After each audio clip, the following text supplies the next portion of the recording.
Hello प्रिय छात्रों, आपका अपना चैनल हिंदी भाई विजाज सर में स्वागत है। रस के अवयवों के बारे में हम सब पिछले वीडियो में पढ़ चुके हैं। जो रस के अवयवों के चार भाग होते हैं: अस्थाई भाव, विभाव, अनुभाव और संचारी भाव। आज हम रस के प्रकार के बारे में पढ़ेंगे। सर्वमत के अनुसार रस की संख्या 11 होती है। रस, अस्थाई भाव और कवि। तो पहला है श्रृंगार रस, रति। अस्थाई भाव उसका रति है भरत मुनि के अनुसार। श्रृंगार रस में दो रस और हैं, जो संयोग श्रृंगार रस, उसका अस्थाई भाव रति है। वियोग श्रृंगार रस, उसका अस्थाई भाव रति है। उसके बाद करुण रस, करुण रस का अस्थाई भाव शोक। हास्य रस का अस्थाई भाव हास। रौद्र रस, रौद्र रस का अस्थाई भाव होता है क्रोध, गुस्सा। वीर रस का अस्थाई भाव है उत्साह। विभस रस का अस्थाई भाव है जुगुप्सा। भयानक रस का अस्थाई भाव है भय। अद्भुत रस, अद्भुत रस का अस्थाई भाव है विस्मय, विस्मय होना। शांत रस का अस्थाई भाव है निर्वेद। भक्ति रस का अस्थाई भाव है ईश विषयक रति, जो रूप गोस्वामी जी के अनुसार। वात्सल्य रस का अस्थाई भाव है संतान विषयक रति, जो विश्वनाथ जी के मत के अनुसार यह है। 1 से 8 तक भरत मुनि के अनुसार, और 9वां शांत रस जो उद्भट जी के द्वारा, 9वां रस शांत रस जो है उसको 9वां रस भी कहते हैं। उसके बाद 10वां भक्ति रस जो ईश विषय रति है, रूप गोस्वामी जी हैं। और वात्सल्य रस 11वां है, जो संतान विषय रत विश्वनाथ जी के मत अनुसार है। अब हम एक एक रस के बारे में पढ़ेंगे। पहला है श्रृंगार रस। किसी काव्य में नायक तथा नायिका के प्रेम मिलाप तथा विरह वर्णन किया जाता है, वहां श्रृंगार रस होता है। जहां पर नायक और नायिका का प्रेम विलाप या विरह वर्णन किया जा, उसी को हम श्रृंगार रस कहते हैं। इसका अस्थाई भाव रति है। इसका अस्थाई भाव क्या है? रति। इस रस को रसराज, श्रृंगार रस को ही हम रसराज भी कहते हैं। जैसे रसों का राजा, इनको क्या कहते हैं? रसों का राजा भी कहा जाता है। इसके दो भेद होते हैं।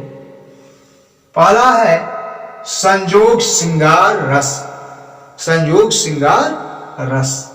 इसका अस्थाई भाव रति है। इसका अस्थाई भाव क्या है? रति है। आश्रयालंबन, जिसके मन में, आश्रयालंबन में जिसके मन में रति का भाव जगा है, जैसे नायक नायिका, कवि, श्रोता, पाठक मतलब पढ़ने वाले, दर्शक आदि के बारे में जो भाव जगा है। अब दूसरा है विषयालंबन। विषयालंबन वह व्यक्ति जिसके कारण मन में भाव जगा है, उसके मन में क्या है? भाव जगा है। उद्दीपन वे परिस्थितियां, जैसे जो भाव जगा है वह परिस्थितियां या वस्तुएं जिनके कारण अस्थाई भाव जगा है। चांदनी रात, गायन, वादना, वर्षा, एकांत, स्थल आदि। अनुभाव है आश्रय की चेष्टाएं, शर्म से आंखों का झुकना, मुस्कुराना आदि। संचारी भाव हर्ष, जिज्ञासा, उत्सुकता, लज्जा आदि। अब श्रृंगार रस के कुछ उदाहरण हैं इस प्रकार। जैसे देखिए, हम एक उदाहरण यहां देते हैं। थके नयन रघुपति छवि देखे, अपलकर हूं परिहरि निमेखे। अधिक स्नेह देह भई भोरी, असरद शशि है जनु चितव चकोरी। ये बालकांड, रामायण बालकांड से लिया गया है। थके नयन रघुपति छवि देखे, अपलकिन हूं परिहरि निमेखे। अधिक स्नेह देह भई भोरी, असरद शशि जनु चितव चकोरी। ये बालकांड उस समय की बात है जब जानकी जी गिरजा मंदिर में पूजा करने के लिए गई थी। उस समय भगवान श्री राम लखन जी के साथ गुरुदेव के पूजा के लिए पुष्प लेने गए थे। फुलवारी की बात है यह। उस समय वह फूल को चुन रहे थे। एक सखी आकर के जो है देखी उनके छवि रूप को, तो जाकर के जानकी जी से वर्णन करती है। तो जानकी जी जब वहां से आती हैं, सीता जी, और जब उनको लखाती है, कौन? सखी श्री राम को और लखन जी को लखाती हैं, तो जानकी जी देखते ही देखते रह जाती हैं। वही है, थके नयन रघुपति इति देखे। भगवान श्री राम को जो है वह देखती रह जाती है। उनके नेत्र जो है कभी थकते नहीं है। उनकी कपाट जो नेत्र की वह बंद नहीं होती है। पलकिन हूं परिहरि निमेखे, वह ऐसे देखते हैं, उनका जो नेत्र जो है बंद नहीं होता है। अधिक स्नेह देह भई भोरी, असरद शशि जनु चितव चकोरी। जैसे चातक पक्षी चांदनी रात को देख करके वह चंद्रमा के ओर पूरी तन्मयता के साथ देखती रहती है। उसी प्रकार सीता जी जो है रघुनाथ जी को, श्री रामचंद्र जी को देखती रहती है। हम पहले संयोग श्रृंगार रस के बारे में पढ़े हैं। अब हम वियोग श्रृंगार रस के बारे में पढ़ेंगे। इसका अस्थाई भाव है रति। वियोग श्रृंगार रस का अस्थाई भाव क्या है? रति। आश्रयालंबन, जिनके मन में वियोग का भाव जगा है, नायक या नायिका, जिसके हृदय में, जिसके मन में जो है वियोग का भाव जगा है, चाहे वह नायक के मन में हो या नायिका के हृदय में हो, नायिका के मन में हो। विषयालंबन,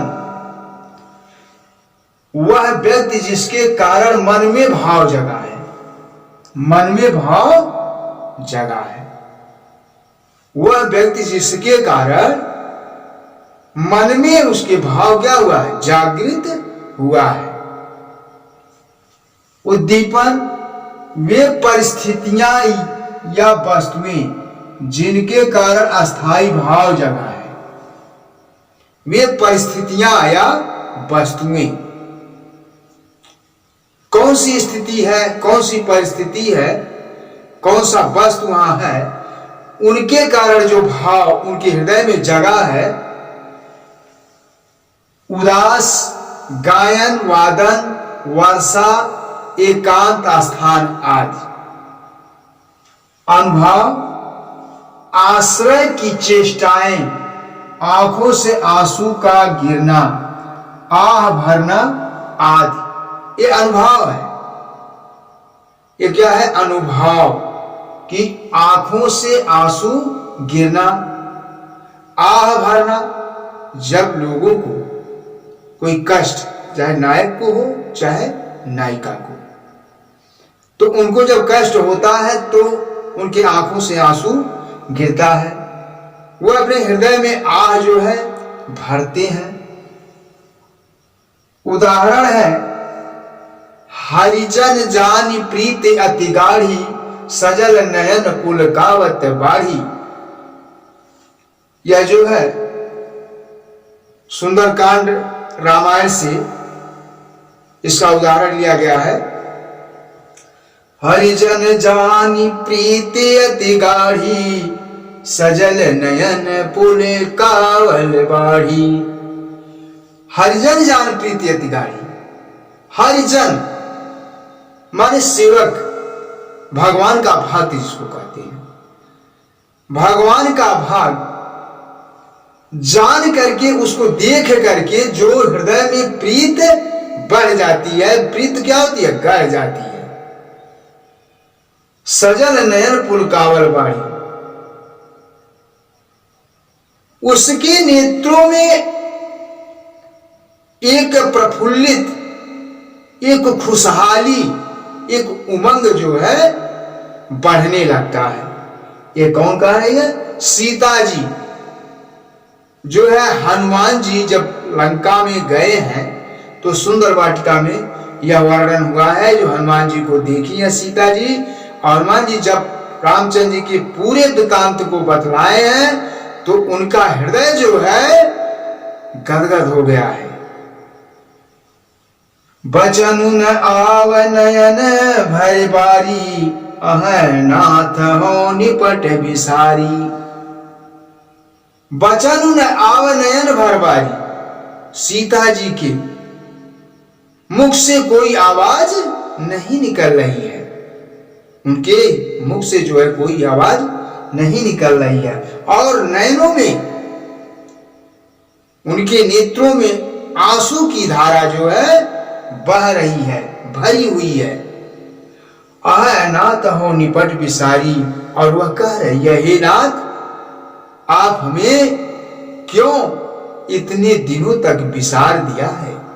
ऐसा सीता जी जो है अपने हृदय में दुख की व्यथा कर रही है।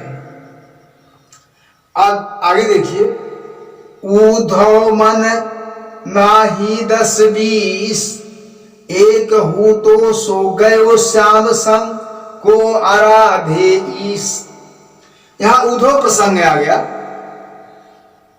जो श्री कृष्ण भगवान उद्धव जी को जब ब्रज में भेजते हैं तो उद्धव जी गोपिकाओं को कृष्ण भगवान का अनेकों संदेश सुनाते हैं। और गोपिकाओं से क्या कहते हैं कि आप जो है निरंकार ब्रह्म को पूजिए, निरंकार ब्रह्म को मानिए।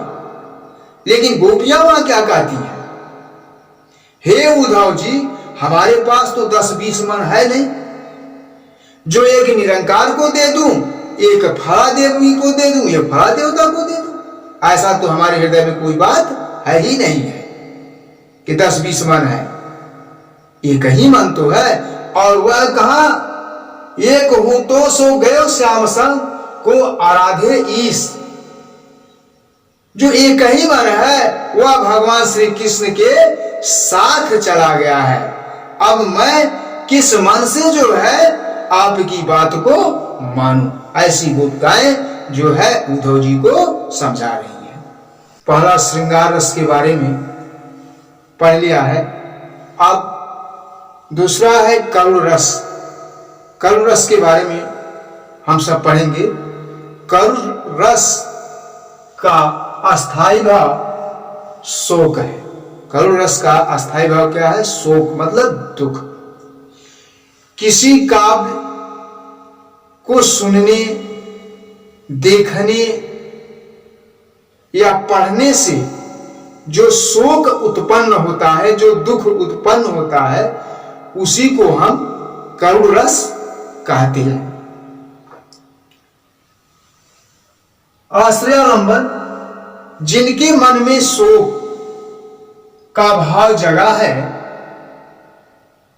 नायक या नायिका, जिसके मन में शोक का भाव, दुख का भाव जगा है, वह या तो नायक हो या नायिका।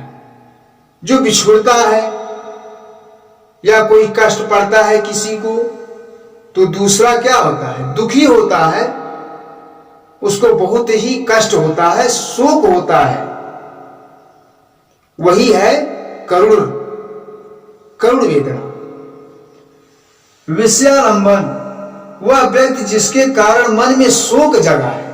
किसके कारण मन में जगा है? जो दुखी है, चाहे वो प्रेमी हो, चाहे वह प्रेमिका, चाहे वह नायक हो, चाहे नायिका हो, चाहे स्त्री हो, चाहे पुरुष हो, जिसके प्रति दुख बढ़ा है, वही शोक है। उद्दीपन, वे परिस्थितियां या वस्तुएं जिनके कारण अस्थायी भाव जगा है। वे परिस्थितियां या जिनके कारण अस्थायी भाव जगा है। किसी की मृत्यु, मान लीजिए किसी की मृत्यु हो गई, तो जिसकी मृत्यु हुई है, उसी के कारण तो हमको, आपको या पूरे जगत को शोक है, दुख है, कष्ट है, करुणा है। दुर्घटना, कहीं अकस्मात दुर्घटना हो गया तो उसके प्रति हमको दुख होता है, कष्ट होता है, शोक होता है। गरीबी, किसी भिखारी को देख लिया जाए तो हमारे हृदय में करुणा का भाव जग जाता है, शोक आ जाती है कि देखिए वह कितना भिखारी है, ठंड का मौसम है और वह बेचारा ठिठुर करके एक फटा चिथड़ा जो है गमछा लपेटे हुए ठंड में पड़ा हुआ है पेड़ के नीचे। तो उसके प्रति हमको क्या होती है? शोक उत्पन्न हो जाता है, दुख होता है, कष्ट होने लगता है, करुणा जागृत हो जाती है हृदय में। अनुभव, आश्रय की चेष्टाएं, रोना, चीखना, चिल्लाना, छाती पीटना आदि, ये अनुभव में आता है कि जैसे रोना, चिल्लाना, चीखना, तो उसकी आवाज को सुन करके हमारे हृदय में क्या होती है? पीड़ा होने लगती है, कष्ट होने लगता है, दुख व्यक्त होने लगती है। संचारी भाव, संचारी भाव क्या है? विषाद, विषाद दुख, त्रास, चिंता, जड़ता, दीनता आदि। रस के उदाहरण इस प्रकार हैं। राम राम कहि राम, राम राम कहि राम, तनु परिहरि बिरह राम, गयो सुरधाम।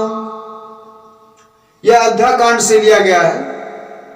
जब वन गमन होता है श्री रामचंद्र जी, लखन जी और मां सीता का, उस समय जो है जब भगवान राम जाने लगते हैं वन, तो राजा दशरथ यही शब्द उनके मुख से, उनके हृदय से निकलती है। राम राम कहि राम कहि, राम राम कहि राम। राम ही राम उनके हृदय से, उनके मुख से बार बार निकलता है, हे राम हे राम हे राम। ऐसा दुख वेदना किसके प्रति? राम के प्रति उनकी होती है। अतनु परिहरि बिरह राउ, गयो सुरधाम। और ऐसे राम राम कहते ही उनके शरीर जो है, उनका शरीर जो है ठंडा होने लगता है। उनके शरीर से प्राण पखेरु उड़ करके जो है परलोक को चला जाता है। कुछ इस प्रकार से उदाहरण दिए गए हैं, आगे देखिए। हे खगे मृग हे मधुकर श्रेणी, तुम देखी सीता मृग नैनी। खंजन सुग कपोत मृग मीना, मधुप निकर को कीड़ा प्रवीणा। यह भी रामायण से आरण्यकांड से लिया गया है कि जब रावण सीता जी को, जानकी मां को हरण कर लेता है और रामचंद्र जी मृग को मार करके जब वन में आते हैं, कुटिया में आते हैं, तो वहां सीता जी को न पाकर के व्याकुल हो जाते हैं। वह दुख अपार उनको होने लगता है, तो यह करुण रस में आ जाता है। तो इतना व्याकुल हो जाते हैं कि वहां पर जो है पशु पक्षियों से पूछने लगते हैं, पेड़ पौधों से पूछते हैं। क्या पूछते हैं? हे खग मृग हे मधुकर श्रेणी, तुम देखी सीता कहीं मृग नैनी। रामचंद्र जी पूछते हैं, हे खग, खग माने पक्षी, हे पक्षी, हे मृग, हे भंवरे, आपने कहीं सीता मृग नैनी को देखा है? इस प्रकार से विलाप करते हुए खंजन शुक्र कपोत मृग मीना मछली मधुप कोयल आदि सभी लोगों से जो है वह भगवान श्री रामचंद्र जी सीता के बारे में पूछते हैं। धन्यवाद। जय हिंद, जय भारत।